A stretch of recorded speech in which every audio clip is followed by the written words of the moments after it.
Movie stars కి fans మాత్రమే కాదు, వాళ్ళ క్రేజ్ ని చూస్తూ పెరిగిన ఇంట్లో ఫ్యామిలీ మెంబర్స్ కూడా వాళ్ళ పీక్ టైం ను మళ్ళీ చూడాలనే ఉంటుంది.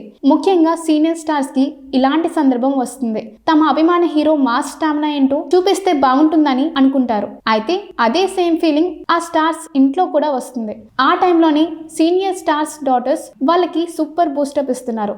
సీనియర్ హీరోలు తమ ఒకప్పటి వైపు ని తీసుకొచ్చేందుకు ఫ్యామిలీ మెంబర్స్ సపోర్ట్ చేస్తున్నారు. ఈ క్రమంలోనే బాలకృష్ణ కూతురు తేజస్విని బాలయ్యలోని ఫన్ యాంగిల్ ని అందరికీ చూపించాలని అన్స్టాపబుల్ షో వచ్చేలా చేశారు. ఆమె ప్రోత్సాహం ఇంకా ప్లానింగ్ వల్లే అన్స్టాపబుల్ షో సక్సెస్ఫుల్ గా 3 సీజన్లు పూర్తి చేసుకుంది. అయితే అన్స్టాపబుల్ షో మాత్రమే కాదు, బాబీతో లాస్ట్ సంక్రాంతి వచ్చిన Daaku Maharaj cinema story reference కూడా తేజస్వి ఇచ్చిన హింట్స్ తోనే అని తెలిసిందే. ఇలా తమ ఇంట్లో ఉన్న సీనియర్ స్టార్ ని ఎలా ఫ్యాన్స్ చూడాలని అనుకుంటున్నారో అది జరిగేలా చేస్తున్నారు. ఇక లేటెస్ట్ గా మెగాస్టార్ చిరంజీవి మనశంకర్ వరప్రసాద్ సినిమా విషయంలో కూడా సుష్మిత హ్యాండ్ తెలిసిందే. అనిల్ రాయపూడి డైరెక్షన్ లో తెరకెక్కిన ఈ సినిమా సూపర్ హిట్ టాక్ ని తెచ్చుకుంది. సంక్రాంతి సినిమా అనేలా మెగా వైబ్ ని తీసుకొచ్చింది. మళ్ళీ చిరంజీవిని రౌడీ అల్లుడు, గరానా మొగుడు సినిమాలలో ఎనర్జీ చూస్తున్నామంటూ చిరు గురించి మాట్లాడుకుంటున్నారు. అయితే ఈ సినిమాను షైన్ స్క్రీన్ బ్యానర్ తో పాటు Sushmita gold box entertainments banner లో కూడా భాగస్వామ్యం అయింది.